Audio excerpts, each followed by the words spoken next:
Eric is somewhat of a roguish thief-like character, so his pet power combined with the hero, the hero distracts him, slashes him, and Eric comes out with some goodies. Sweet! But Jarvis isn't carrying anything. Oh, that's too bad.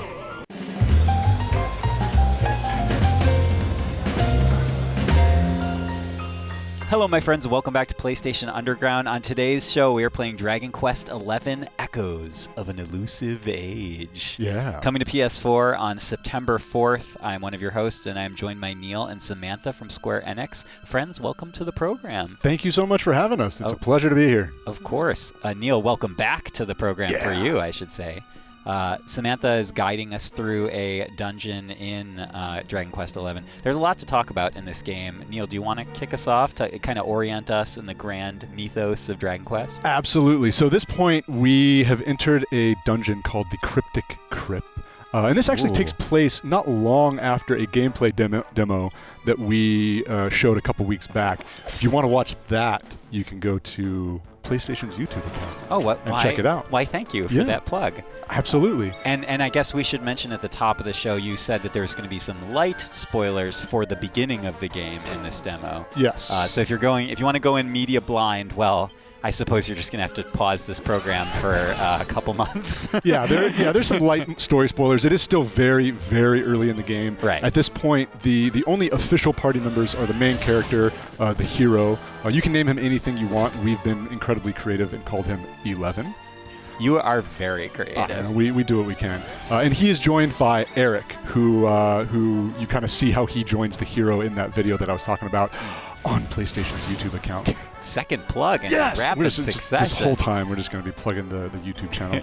And for now, you see that they're joined by the two ladies in the party. Those are not official party members at this point. They are technically guests. Guest heroes, I see. And because they're guests, they show up as you're roaming the world. They actually follow the hero around. But we don't have control over them in battle right now. They are completely AI controlled.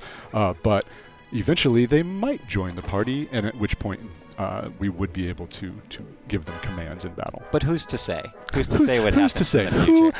Who would even know that? Neil, this game is a big deal not only for sort of the arrival of Dragon Quest on PlayStation 4, but in a broader sense, an arrival of the series on console in a long time, correct? 13 years, if we wanted to be exact. Wow. Yeah, the last time a mainline Dragon Quest game or a numbered Dragon Quest game was on console was on PS2 with Dragon Quest VIII way back in 2005. So we feel like it's a really big deal to be bringing it back to PlayStation. We're incredibly excited about it. Absolutely. I think Dragon Quest fans, including Samantha, are very excited about it as well. Samantha, I have to ask, how does it feel to be sitting here playing Dragon Quest XI officially for business? It feels pretty great. There you go. Yeah, feels pretty great. Throw that on the back of the box. Yeah, there's your quote. We brought Samantha on purely based on the size of her slime collection. You do own a lot of slimes. I do. It's over 120 different ones. Wait, really? Yep. Oh, you've taken slime stock? That's not hyperbole. That's an actual number. Ooh. Madness. Well, no. That's pure. That's just pure fan enthusiasm at its best. And now another thing I want to point out is that the Dragon Quest combat system is perhaps one of the most iconic battle systems in RPG history, given how long the series has existed. But there's kind of a few different ways to approach it in Dragon Quest XI, correct? Yeah, that's right. So right now we've got to look at the classic camera in the battle mode where the game takes control of what you see and win. You can actually change that to Freeform Fighting, which puts the control of the camera and the characters in your hands. It's more aesthetic. Right. There's no real strategic reason to do that, but it's just fun. If you want to move the characters around, we give you the option to do it. It's kind of cool. One thing I do want to call out, because it might be odd to see this character with a staff doing melee attacks. The new characters, or the guest characters in the party, are Veronica in red and Serena in green. Veronica's a mage who will typically use spells and abilities, but she's lost her powers, and they're actually on a quest to get her powers back right now. So she can only do melee attacks. Eventually, she'll get her powers back and be able to cast all sorts of different spells. And here, the hero just found some new equipment, so we're going to swap that out. Of course, what finer protective gear than a silver platter? Much better than that scaly shield that we had before. Yeah, absolutely. And you can see there's a number of improvements that we've made between the Japanese version that came out last year and the Western version. We've kind of overhauled the look of the menus. Here, Samantha's in the skill panel, giving a quick look. And I think maybe These are my favorite menus. Yes, we'll add in a new ability. I mean, it is a Dragon Quest game, so maybe we'll encounter a dragon at some point. So Dragon Slash should come in handy. Okay. In case we want to slash some dragons. Foreshadowing. In our quest. Spoilers. Neil, where can I ride around on a dinosaur skeleton creature thing that those characters were riding on? If you perhaps saw one that was sparkly and glittery, you might be able to kill him and ride him. Oh, wait, are you joking? I'm 100% not joking. That you can ride beasts in this game, but that is for another day. For another day, okay. Who's to say? It's my favorite answer for anything. In classic dungeon tradition, I love that the mood lighting, the dark, shadowy confines, okay, this is nice. You have a little moment of respite. Yeah. So it's a save point and a place where you get healed right before a door. If I had to take a guess, we might be coming up to a boss. Nonsense. There's no way. No way that's going to happen. That makes no sense. The boss is that plant. Yes. And if there was a boss, there might be some cutscenes. So we might just let that play through. Are we just walking by the goes. plant with the mysterious orb in its leaf? I have nothing to say about that at this moment. What mysterious plant? A strange none shall pass without the secret word. What's the secret word, you guys? You guys? I forget. But we learned it earlier as part of the story. You heard in the vision. The secret word is... Wait, they don't actually say? So all of the characters are voiced in the game in the cutscenes, with the exception of the hero. Yeah. Ooh. Oh my gosh. You guys. Ooh, I love that art. Are you potty? You come here and tell Jarvis that you let that lovely, juicy specimen escape, and you think an apology's gonna cut it? Ooh, this jars. Do crackpots think sorcerers like Veronica come along often? Do you have any idea what we'll have to do to nab a specimen like that again? You knew I wanted to drain all her magic so I could earn the Lord of Shadow's respect when he came back. All my plans shattered. That is a face only a mother could love. The Lord of Shadows. That's them. They're the monsters who jumped me in the bathhouse and brought me here. See that jar by the big fat one? That's what he was sucking all my magic powers into.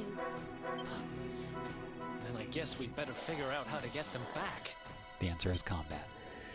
It's always combat. Oh. Veronica. Oh no.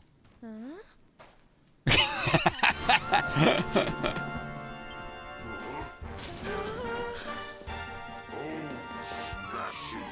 I do love guests.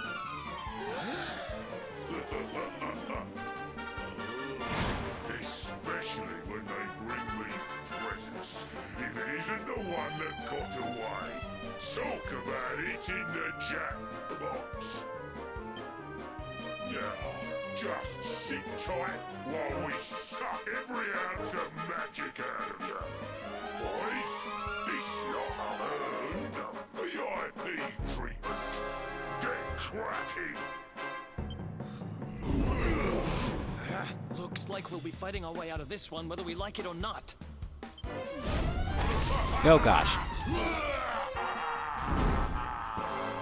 I love that pose at the end. Any battle needs to start with this pose.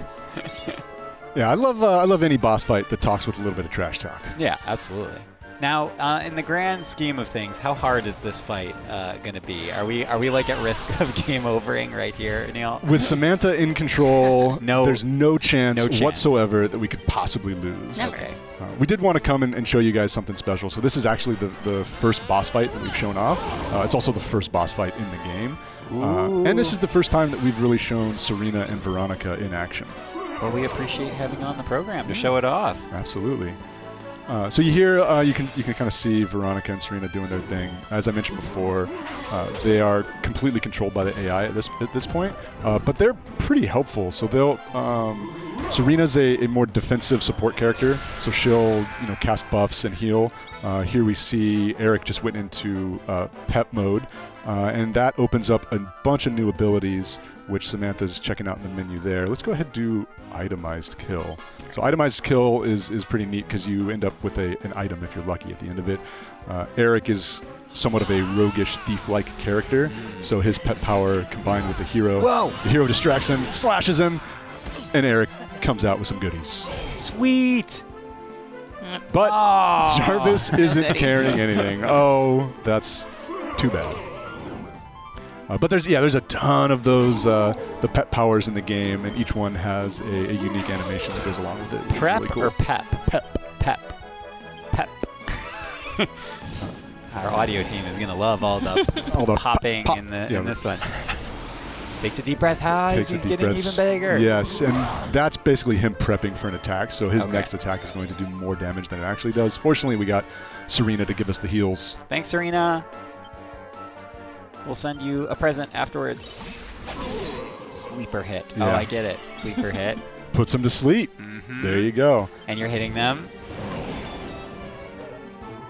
And Eric he has kind of some combo abilities. So the sleeper hit will put him to sleep, but he has another ability called Purse Cutter, which when you hit a sleeping character, it does additional damage to them with pretty strong power.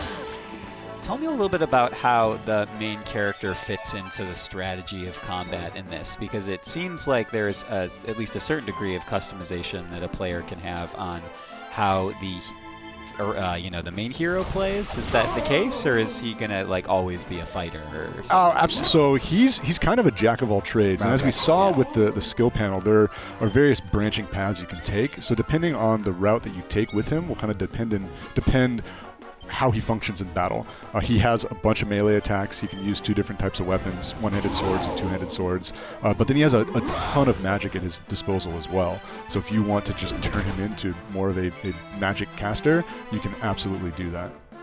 Are there strategic advantages to going physical versus magic in this game? How does that, fit into the larger, the meta of Dragon Quest? Yeah, so, there are certain characters who are going to be more resistant to melee attacks than they are to magic attacks, or even vice versa. It benefits you to have a balanced party. The way when I played through kind of an early version of the game, I kept my hero character pretty well balanced, so I didn't really lean him in one direction or the other. But then all of the other support characters, I would lean heavily either toward healing and defense, or straight up damage dealing magic. A little quick shout out to how good this game looks. I love that the way the Dragon Quest art style is presented on PlayStation 4 is fantastic. It's so cool to see something that's immediately recognizable pop on, current gen hardware. Absolutely, and I should mention we are playing this on the PS4 Pro at the moment, and there's definitely thanks for that. Yeah, that's so true. We are playing on the PlayStation 4 Pro, and there is definitely a benefit to doing that. You'll get a bump in graphical quality and frame rate as well, or frame weight. Frame weight. I think that boss has some frame weight that he needs to he can leverage in combat. Yeah, we're gonna help him shed a few pounds pretty soon here. So you can see as we're progressing through battle, the character or the enemy names are changing in color. So they start out white, then they turn yellow as they take more damage, and as they're getting really low on health, they'll be orange. Okay. So I have a feeling this is gonna do them in. Okay. There's that dragon slash. Is this gonna be it? Hi-ya! There it was. Boom! You guys timed it so well. Good thing we got that ability. Only with that ability could we have emerged victorious. Oh, and you got 500 gold coins. What is my cut of that as the host of the program? Oh, let's say 30%. Okay. Hey, that's not bad. That's not bad. I didn't even touch the controller. Oh, Jarvis. No. We'll let Jarvis talk. My dreams shattered. It's kind of Who is sad. this Lord of Shadows you keep mentioning anyway? You'll find out soon enough when everything finally goes to pot. He likes pots, right? Yeah. Is that like a thing? That's his Did you thing. catch on? Did you catch on to the puns? He really likes pots. Talking about the Lord of Shadows, it's a little bit of foreshadowing. Oh, yeah. Find out soon enough, huh? Is she gonna get her powers back? Maybe. Okay. Right. Time to get my magic back. Called it.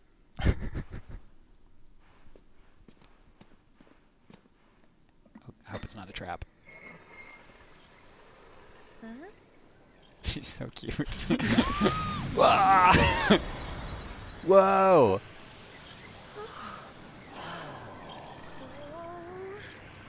I hope this works.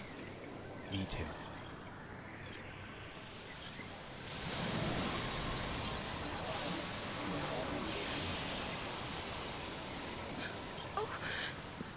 Shout out to the visual effects department.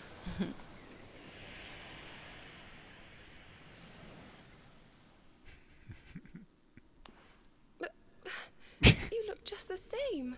Were all our efforts for nothing?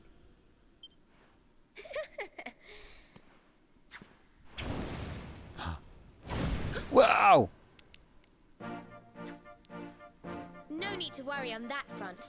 I can feel the old magic zinging from the ends of my pigtails right down to the tips of my toes. Sweet! And Way to end. I'd love to keep going, but that's all the time we've got. Well, Neil and Samantha, I so appreciate you guys showing off Dragon Quest XI Echoes of an Elusive Age, not Exclusive Age, Elusive Age, which is coming to PS4 on September 4th. Thank you for joining me today. Available for pre-order today. Oh, look at you. That was it for us, everyone. For more, stay tuned to PlayStation Underground. We'll see you next time. Thank you so much. Thank you.